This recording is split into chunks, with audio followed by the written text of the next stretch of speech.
on Zoom today at 1 o'clock that most people wanted me to read by the pond today. So I'm back out here tonight to read by the pond, chapter 5. Oh, Mr. Carlson's got to get the pond in there. He's very, very proud of himself. Yeah, go ahead, get a close-up. There it is. All his glory. Blue, lay down. Blue's not going to mind us tonight, so we'll see what he does. Okay, chapter 5. The case of the afternoon accident.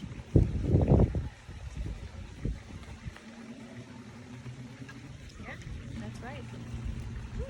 The rest of the morning was a blur. First, Mr. E reached in his sack and pulled out a big rolled-up map. He tacked it to the bulletin board and taught my friends a game called Map Attack.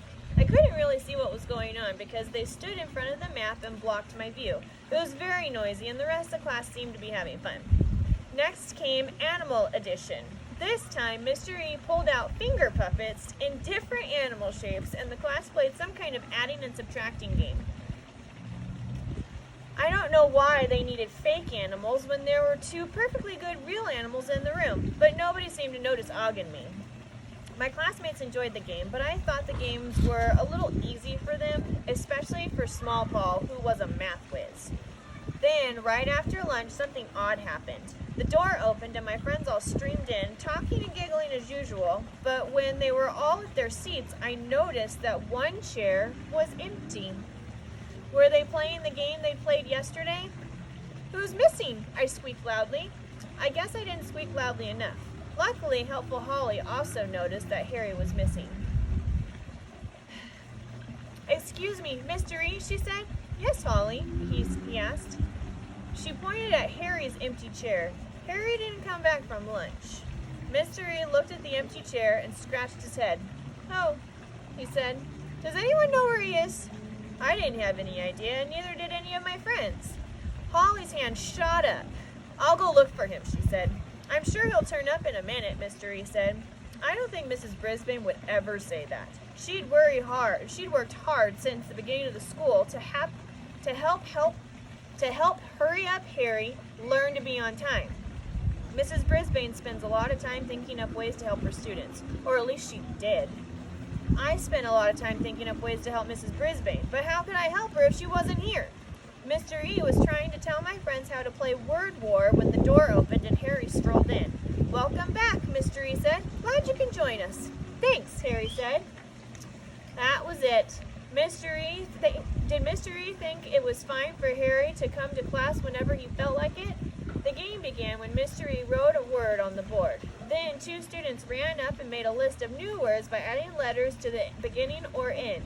They started with 8 and wrote mate and hate, then hated, late, later, and slate. Whoever came up with the most words won that round. I could tell my friends enjoyed being able to run around in the classroom.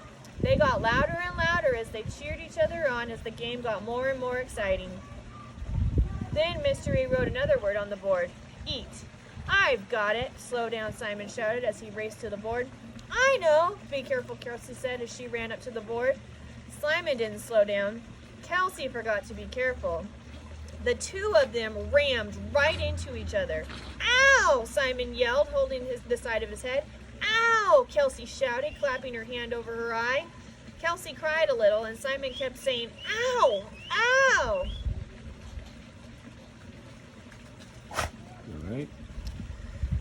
How many times had Mrs. Brisbane tried to think of ways to slow down Simon? How many times had Mrs. Brisbane encouraged Kelsey to think before doing things? And now that Mrs. Brisbane was gone, look what had happened. Mr. E decided to send him to the nurse's office. I could go with them, Holly volunteered. I think they can manage on their own, Mr. E told her. That was the end of Word War, thank goodness. What's next? What next? Mr. E said. Helpful Holly raised her hand. Then Holly said, Humphrey needs his veggies. Did anybody bring veggies for the hamster? Mr. E asked. The hamster, as if I didn't even have a name. Oh no, Phoebe exclaimed. I forgot. Sorry, Humphrey.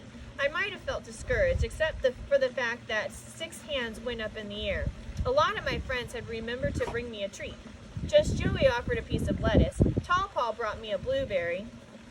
Small Paul brought sunflower seeds, my favorite. Rolling Rosie had some yummy celery, and Holly offered a tiny bit of broccoli.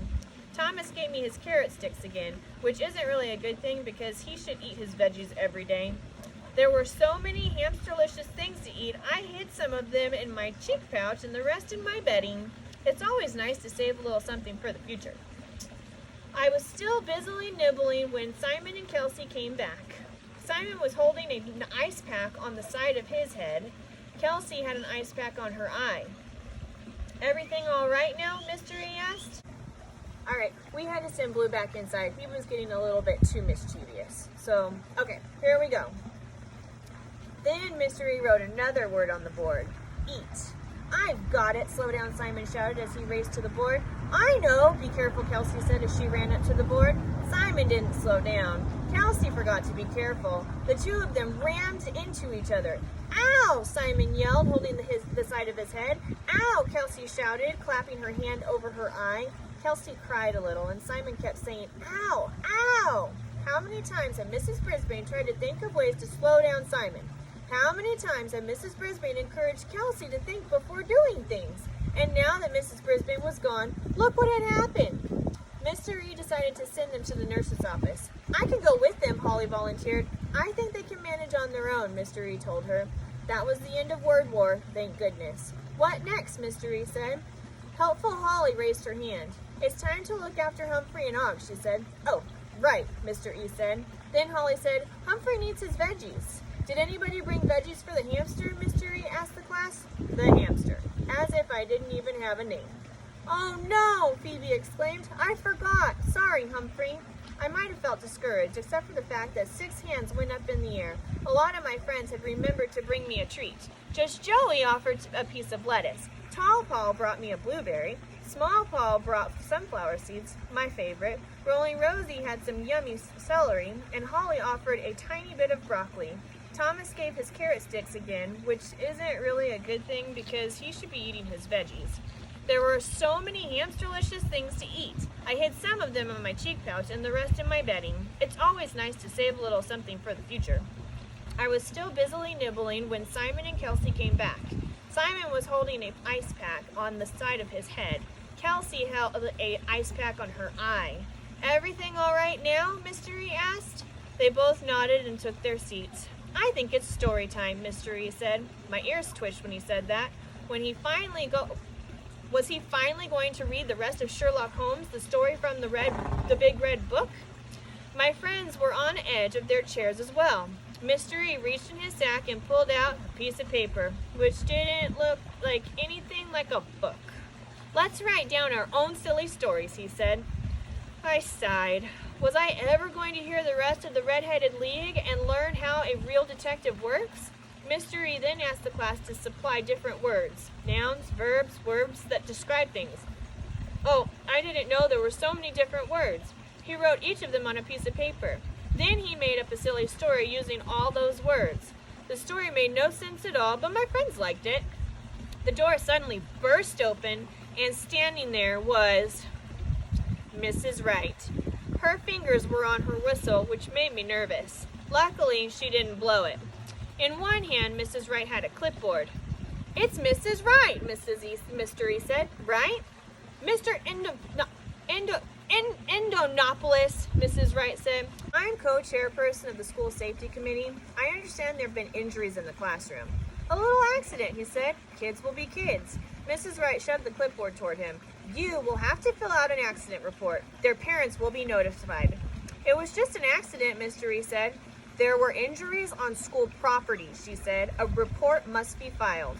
Mrs. Wright took a few more steps into the classroom and looked around. I also had a report of students wandering the halls after the lunch bell rang. Was that one of yours? She asked. I don't know, Mr. E said. Was it? The hallway should be empty after the bell rings, Mrs. Wright said. I've put a copy of the rules under the accident report. She fingered that silver whistle around her neck. The report is due in the morning. I was really worried that she was about to blow the whistle. Instead, she turned and walked out the door. I was glad to see her go, but I was also glad to see that someone was concerned about my classmates besides Og and me. In the afternoon, I dozed through some more some more other kinds of games, but woke up when I heard Mr. Morales' voice. It's always important to listen to what the principal has to say. I darted out of my sleeping hut and saw him in front of the class holding a piece of paper. Class, I just received a note from Mrs. Brisbane that she wanted me to share with you all, he said. Did you hear that, Og? I squeaked at the top of my lungs. A note from Mrs. Brisbane. Og splashed wildly. So I guess you heard. The note says, Dear class, I miss you all and I miss Longfellow School. I miss being home too. But the good news is that they say I'll be up on my feet and dancing before long. It's funny to think that all this came about because of Humphrey. Please listen to Mr. E and make me proud of you. Your teacher, Mrs. Brisbane. This all came about because of Humphrey. Was it really my fault that Mrs. Brisbane was gone? If she's going to be up on her feet, she must be sitting. But where is she? Why would she leave her class to go dancing? I'd never seen her dance before. I wasn't just pie-whacked, I was super-duper pie-whacked. After Mr. Morales left, Holly's hand shot up. Mr. E, where is Humphrey going this weekend? I give up, Mr. E answered. Where is he going? Holly explained how I go home with a different student each weekend. Oh, okay, Mr. E said. So who wants to take Humphrey home? Every single student raised the hand. Everyone. Mr. E, Holly said, you have to get written permission from the parents. Sometimes I think Holly will grow up to be just like Mrs. Wright. That's not a bad thing, unless if she also gets a whistle. Just then the bell rang, ending the school day. Some of the students rushed out to catch the school bus. Others crowded around Mr. E, begging to take me home. Whoa, he said. Calm down. I'm sure Humphrey will be fine on his own this weekend. Sorry, but I would not be fine without tasty treats and clean water and a poo cleanup. A red-haired woman hurried into the classroom looking worried. She saw Kelsey with the ice pack on her eye and gave her a hug. It didn't take Sherlock Holmes to figure out that she was Kelsey's mom. Are you okay? She asked, moving the ice pack. The nurse called. Yes, Kelsey said. Sort of. Wow, you're going to have a black eye, her mom said. Mom, can we bring Humphrey home for the weekend? Kelsey asked. I rushed to the front of my cage to hear what Mrs. Kirkpatrick had to say. Humphrey? Oh, little Humphrey. Well, sure. Why not? He'll help take your mind off your eye, she replied. Mr. E came over and introduced himself and said he'd be very grateful if she'd take me home. I think we need some kind of written permission, he said. In the middle drawer, I squeaked. That's where she keeps the forms. Mr. E didn't understand, of course, but Miss Kirkpatrick just wrote it on a plain piece of paper, and before I knew it, Kelsey was carrying my cage out of room 26. Sorry, Og. Bye. Have a nice weekend, I shouted. Boing, boing, he said.